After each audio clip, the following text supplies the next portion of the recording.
मेरी भी कभी समझ में ये नहीं आया कि मुझे क्या करना है। मैं प्राइमरी की टीचर बनना चाहती थी, खुद से ये कहती थी कि मैं रिसर्च में कभी नहीं जाऊंगी। उस दौरान आप स्टूडेंट पॉलिटिक्स में भी कूद पड़ी अचानक। जब मैंने ये सवाल पूछा तो उन्होंने कहा आपको पता नहीं है कि इसके बाद क्या करते हैं। मैंने कहा नहीं, मुझे नहीं पता इसके बाद क्या करते हैं। उन्होंने मुझे पूछा कि क्या मैं तस्वीर ले सकता हूँ आपकी, और तो वो हेलो को थोड़ा एक्सेंट चेंज हो जाता है, तो वो हालो ये सब ये बोलते हैं। किसी को बहुत अच्छे से बोलना तो डांकशुन, तो डांकशुन मतलब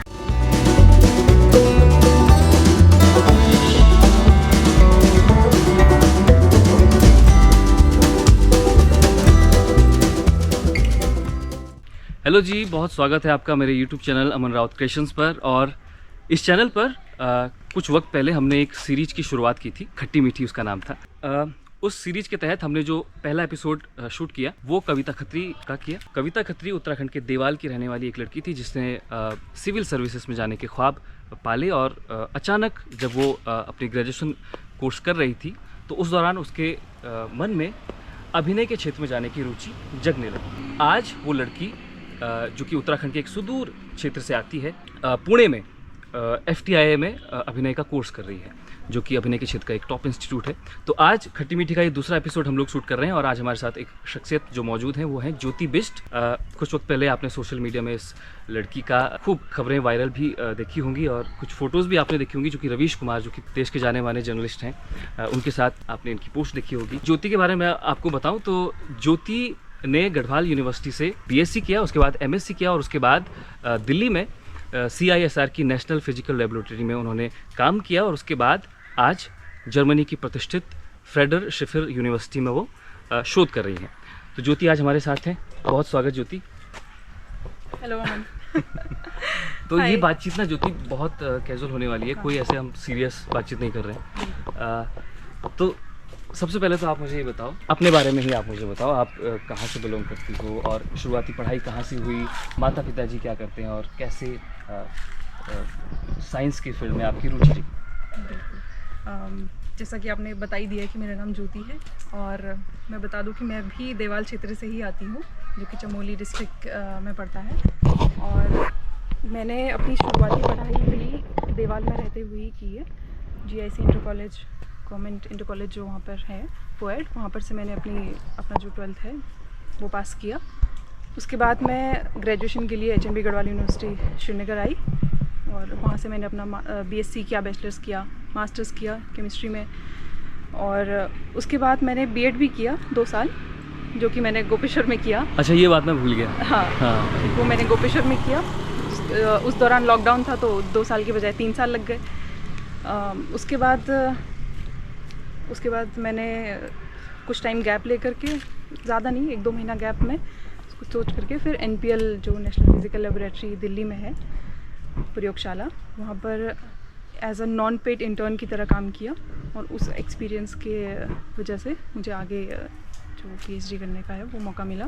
तो उसका आपने नहीं बताया कि साइंस के उसमें कैसे आपकी रुचि रही, क्या जैसे जब स्कूली शिक्षा आप ले रही थी उसी दौरान साइंस के उसमें वो था, या नहीं, ऐसा कुछ था नहीं, क्योंकि हमारे इधर या शायद सारे बच्चों में चाइल्ड साइकोलॉजी के अकॉर्डिंग ऐसा जो माहौल हमारे वहाँ है उसके अनुसार मेरी भी कभी समझ में ये नहीं आया कि मुझे क्या करना है। जैसा कि ज़्यादातर बच्चों को ऐसा होता है कि हाँ, हमें पता नहीं है कि हमें करना क्या है।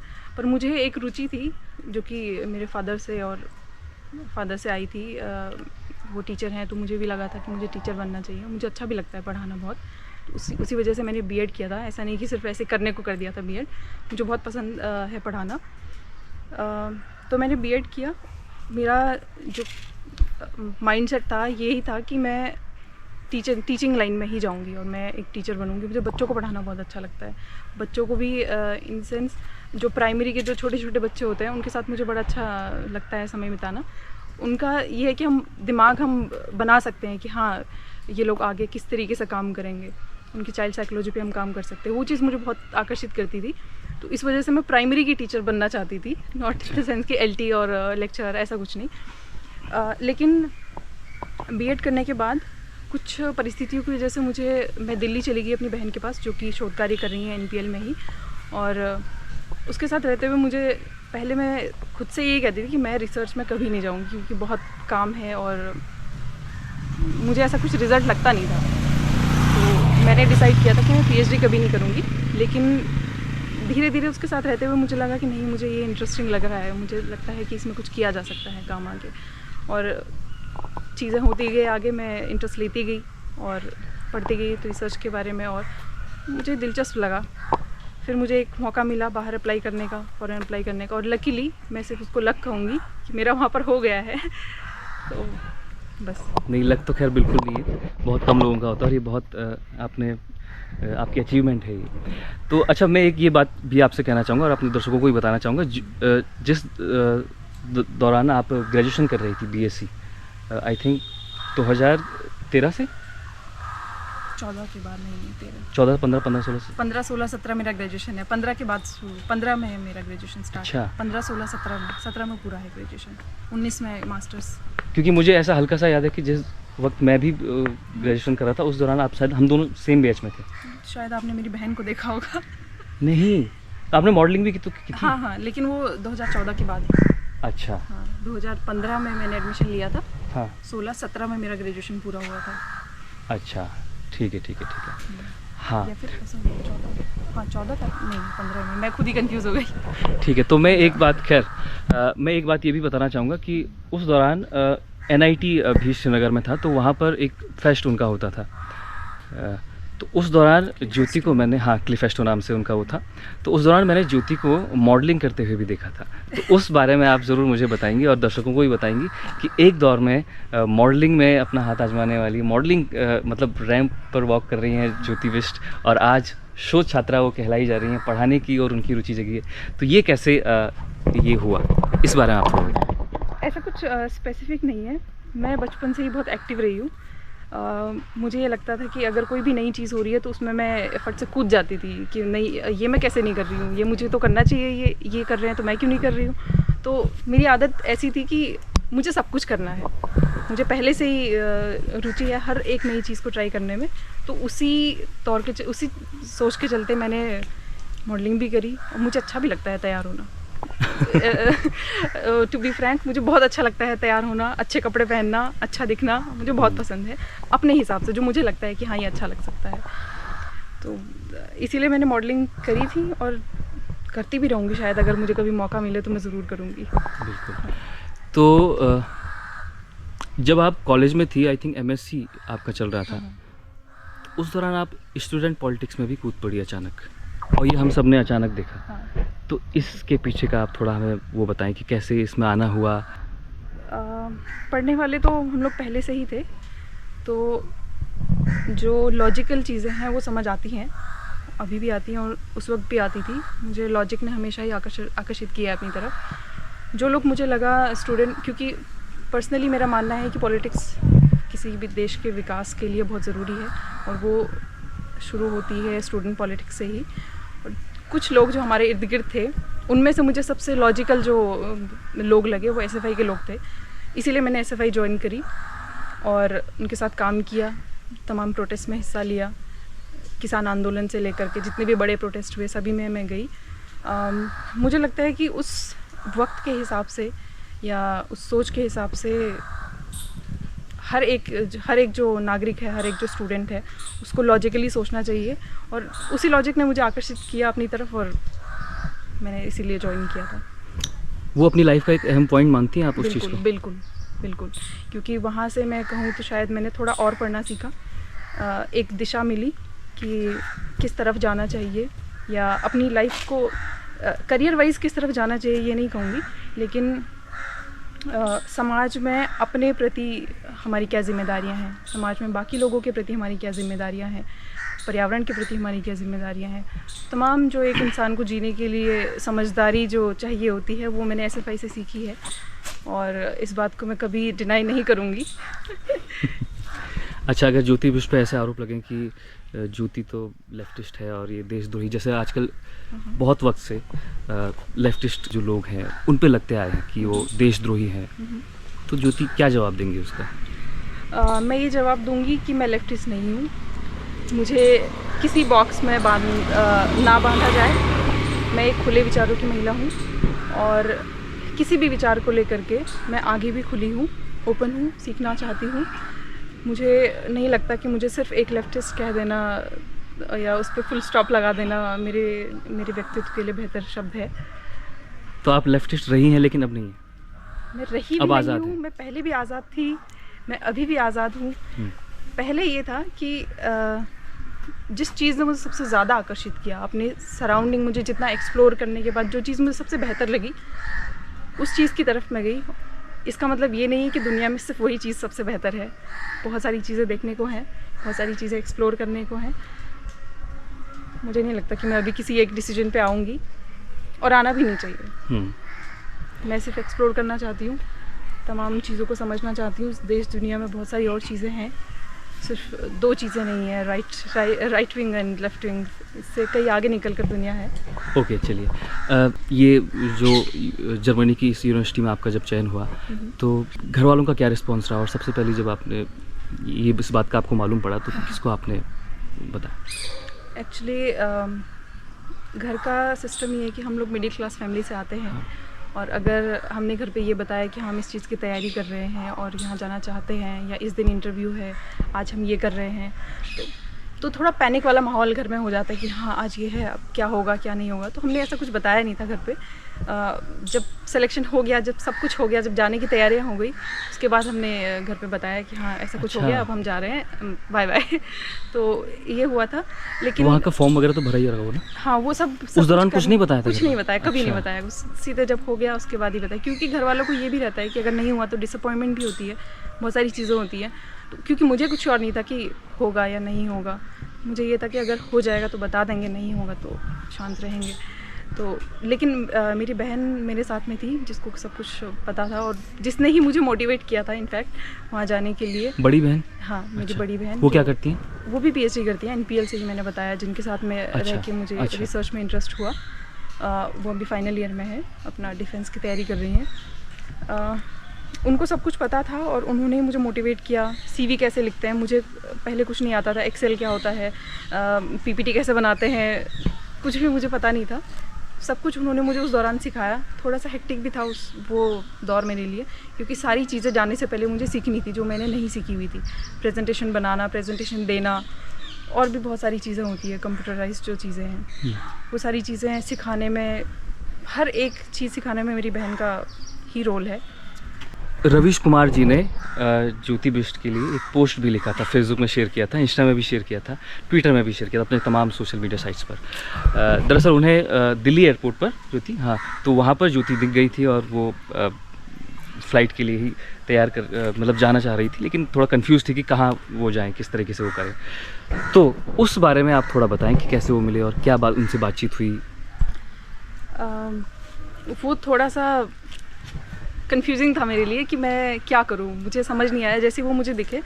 एक्चुअली मैं उस दिन T3 मेरा जो एयरपोर्ट वाला जो प्लेटफॉर्म था वो T3 था, वहाँ पर मैं गई। अब मैंने चेक इन किया, मेरे आंखों में आंसू थे क्योंकि मेरी बहन ने मुझे तुरंत ही उसी वक्त सी ऑफ किया था। मैं रो रही थी और मैं चल भी रही थी साथ साथ, लेकिन भीगी हुई आंखों से मुझे दिखा कि पास में कोई चल रहा है और वो रवीश कुमार की तरह दिख रहा है। उस वक्त मेरी आंखें वैसे कमज़ोर हैं बहुत, तो मुझे दिखा नहीं साफ साफ। तो मैं एकदम पास गई उनके और मैंने देखा रवीश कुमार, तो उन्होंने कहा नहीं मैं वो नहीं हूँ। तो वो थोड़ा वो फनी हो गया था, क्योंकि वो अचानक से निकल गया मेरे मुंह से कि हाँ रवीश कुमार, और मेरी आंखें ऐसी खुली रह गई। और उन्हें भी थोड़ा हंसी आ गई कि ये क्या किया इसने। तो फिर हमारी थोड़ी बातचीत हुई।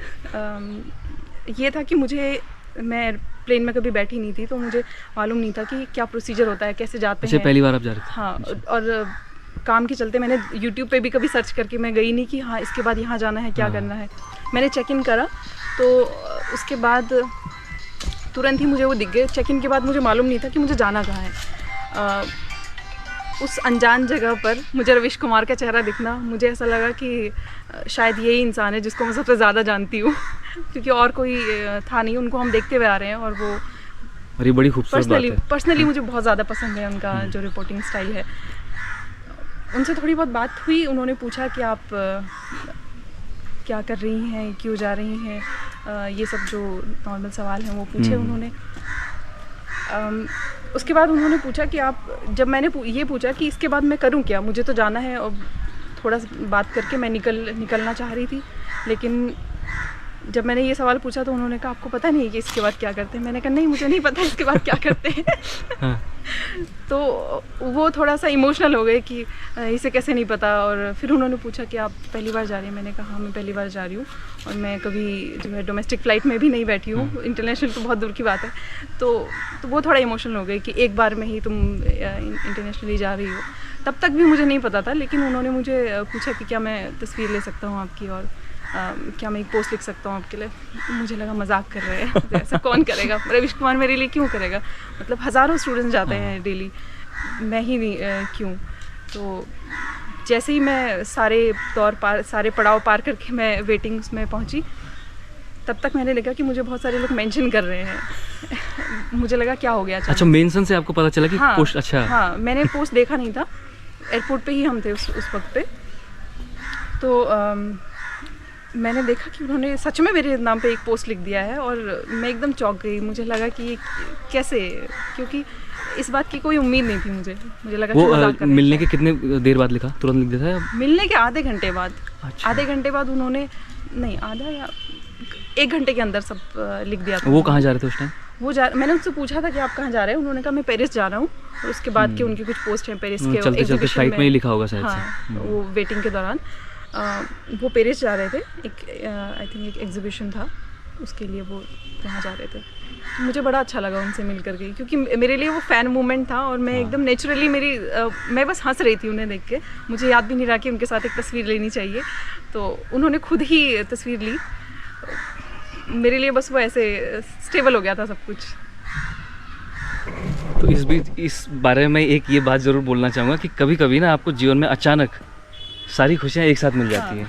है?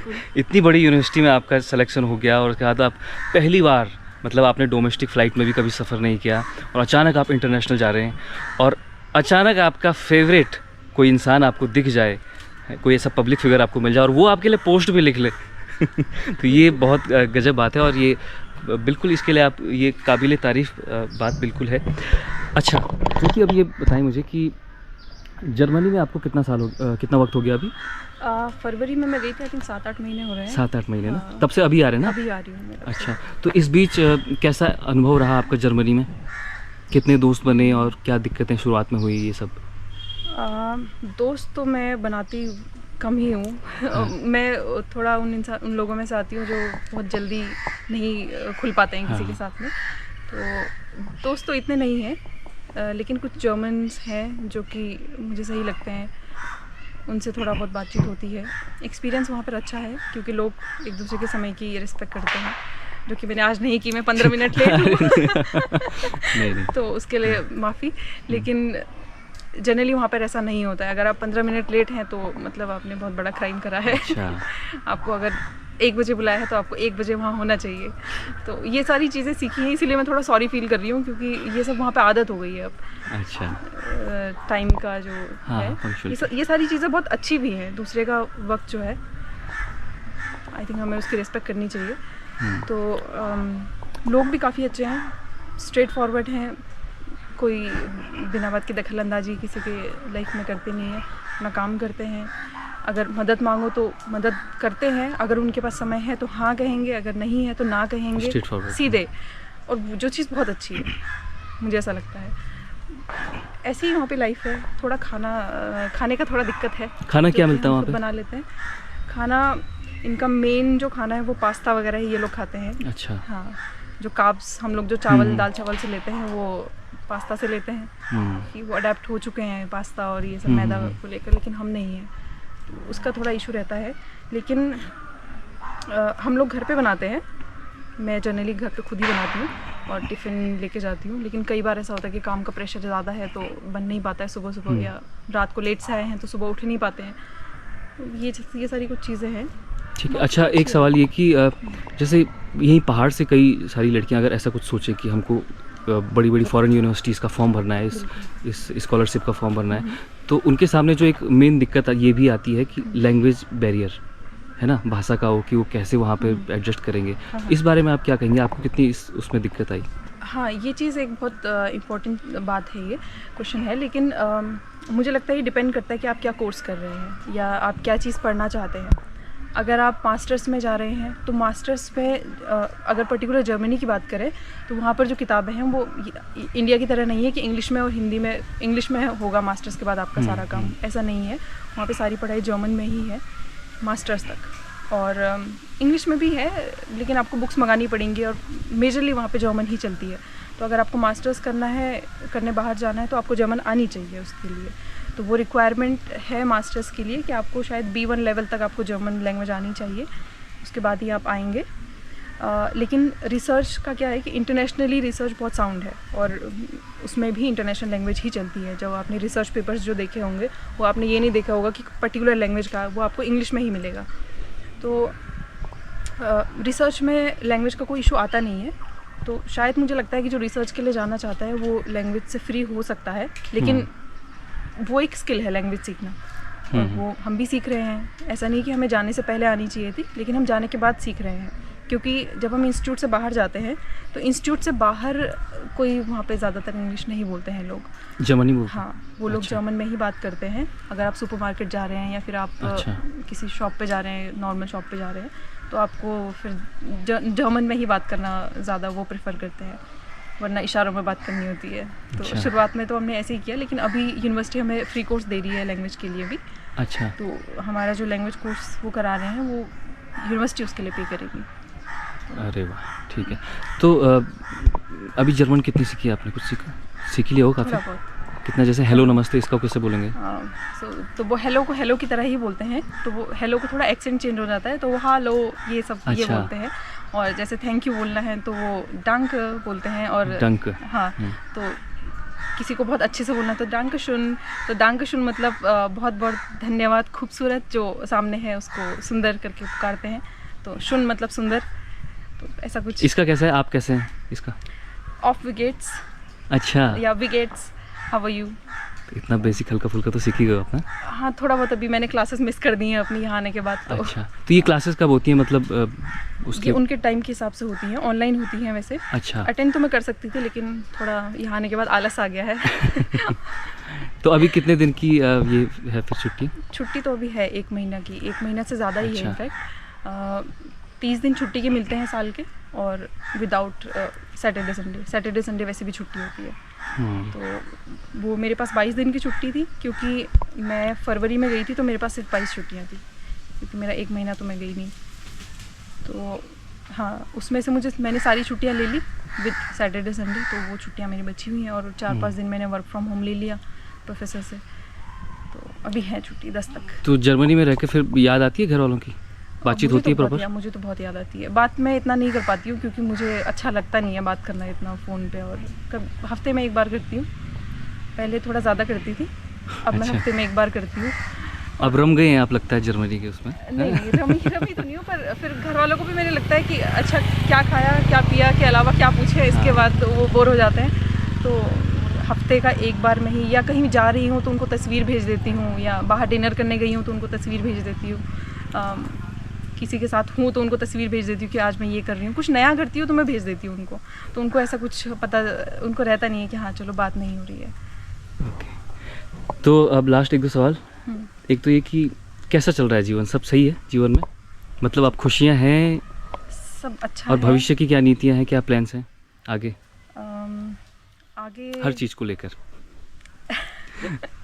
आपको थोड़ा स्पेसिफिक पूछना पड़ेगा। तो नहीं, मतलब पढ़ाई तो आप कर ही रही हैं, और बहुत अच्छा आप ग्रो कर रही हैं, और आगे भी फिर चीज़ें आगे बनेंगी ही अच्छी। लेकिन फिर उसके बाद हमारे पहाड़ों में तो यही होता है कि भाई लड़की हो जाए 25-26 की तो तुरंत शादी का बोलने लगते हैं। तो उसके बाद हाँ, तुम तो फिर 27 की हो गई हो, फिर अब कुछ साल PhD भी चलेगी तो 28, 29, 30 तक हो जाओगी। फिर उसके बाद तो शादी का कितना प्रेशर अभी है घर से? कोई प्रेशर नहीं है। हम तो इनफैक्ट मैं तो कह रही हूँ कोई ढूंढो, थोड़ा अपनी जिम्मेदारी निभाओ। लेकिन घर की तरफ से कोई प्रेशर नहीं है, और इनफैक्ट घर वालों पे प्रेशर है कि अब तुम्हारे लिए कहाँ से लेके आए। अच्छा। तो अभी यही चल रहा है घर में, लेकिन ऐसा कोई विचार नहीं है, क्योंकि अभी बहुत सारी जिम्मेदारियाँ हैं। हम देहरादून में रहते हैं, मेरी फैमिली है, लेकिन हमारे पास घर नहीं है, और कई सारी दिक्कतें हैं किराए पे रहने पे। घर बनाना है और कुछ जिम्मेदारियाँ हैं, बाकी प्राथमिकता वही है हाँ, फिलहाल? प्राथमिकता फ़िलहाल वही है, और बाकी जीवन का तो चल ही पड़ेगा कहीं। लोगों का क्या है, अगर कोई मिल गया तो वेल एंड गुड, नहीं मिला तो भी वेल एंड गुड, तो भी कुछ बुरा नहीं है। को क्या आप मैसेज देना चाहेंगी कि किस तरह से प्रिपरेशन करनी चाहिए? किस चीज़ के रिसर्च के हाँ, रिगार्डिंग? रिसर्च में अगर आपको जाना है तो। मुझे लगता है कि मास्टर्स पे थोड़ा फोकस करें, और ज़्यादा फोकस करें। मास्टर्स के बाद आप 1 साल या कुछ महीने एक्सपीरियंस ले लें किसी भी जगह से, किसी भी अच्छी जगह से, और लैब का काम सीख लें। जो मशीनें हैं आपका, जैसे अगर आप केमिस्ट्री में है, मैं सिर्फ केमिस्ट्री का ही बता सकती हूँ, तो आपका यूवी है, आपका सीवी है, आप जो बेसिक चीज़ें आप करते हैं, एक्सपेरिमेंटेशन जो आप करते हैं, या सिंथेसिस है, जो लोग सिंथेसिस करते हैं, वो चीज़ें आप सीख लें। जिस भी फील्ड में आपको इंटरेस्ट है, या जिस भी फील्ड में आप एक फ़िक्स बना लें कि मुझे इस फील्ड में जाना है, उस फील्ड का आप कुछ कुछ बेसिक सीख लें, तो आपको पता चल जाएगा कि ये मुझे सीखना है, ये टेक्निक्स जो है मुझे सीखनी है आगे के लिए। उसको आप अपने जो आपका बायोडेटा है, आपका सीवी है, उसमें जोड़ सकते हैं कि मुझे ये आता है, और आप उसके बेस पे अप्लाई कर सकते हैं कि क्या मेरे लिए पोजीशन है बाहर। और हर दिन उठ करके मुझे लगता है, आप अगर 8-10 एप्लीकेशन आप दुनिया के किसी भी कोने में डालेंगे, तो कभी ना कभी आपका कहीं ना कहीं हो ही जाएगा। वाह। तो ये थोड़ा डेडिकेशन करना है। और अगर किसी को आप जानते हैं, वहाँ कोई पोजीशन खुली है, वो भी आपको बता सकते हैं, तो उसमें भी काफ़ी आसानी होती है, वो भी आप कर सकते हैं। लेकिन आपको इंटरव्यू देना पड़ेगा, आपको अपनी प्रेजेंटेशन देनी पड़ेगी, आप क्या काम कर चुके हैं, आप कितना काम कर सकते हैं, ये चीज़ वो आंकेंगे, उसके बाद ही आपको पोजीशन मिलेगी। अगर आपको मौका मिल जाता है इंटरव्यू देने का, तो आपको शायद प्रेजेंटेशन के लिए तैयार रहना चाहिए, जो आपने काम किया है, और साथ साथ अपने आप पे फोकस करते रहना चाहिए, अपने शरीर पे फोकस करते रहना चाहिए, हेल्थ, फिटनेस, सारी चीज़ों पे फोकस करना चाहिए। खासकर लड़कियों को भी, सभी को करना चाहिए, लेकिन अगर कोई अपना ओवरऑल डेवलपमेंट अगर करना चाहता है, तो आई थिंक बहुत ज़रूरी है पढ़ाई के साथ साथ ये सारी चीज़ें। जो आउटडोर एक्टिविटीज़ हैं वो करते रहिए। चलिए ठीक है, बहुत बहुत शुक्रिया ज्योति हमसे बातचीत करने के लिए। और मुझे बिल्कुल उम्मीद है कि ये बातचीत जो हमारे बीच हुई, आधे घंटे की ये बातचीत बिल्कुल इंस्पायरिंग ज़रूर रही होगी। और जो लड़कियां अपना फ्यूचर देखती हैं शोध के फील्ड में, रिसर्च के फील्ड में उत्तराखंड की, वो उनके लिए ज्योति एक प्रेरणादायी स्रोत ज़रूर हैं। और इस बातचीत से उनको भी बहुत कुछ सीखने समझने को मिला होगा कि कैसे इस फील्ड में आगे बढ़ें। और जैसा कि लास्ट में ज्योति ने बताया कि थ्योरी से कहीं ज़्यादा प्रैक्टिकल बहुत ज़रूरी है ना, तो प्रैक्टिकल ज़रूर कीजिए, चाहे आप जिस भी फील्ड में हो, प्रैक्टिकल बहुत ज़रूरी है। तो बहुत शुक्रिया ज्योति हमसे बातचीत करने के लिए। थैंक और यू मुझे बुलाने के लिए। नहीं ठीक है, तो okay, tata bye bye, thank you so much.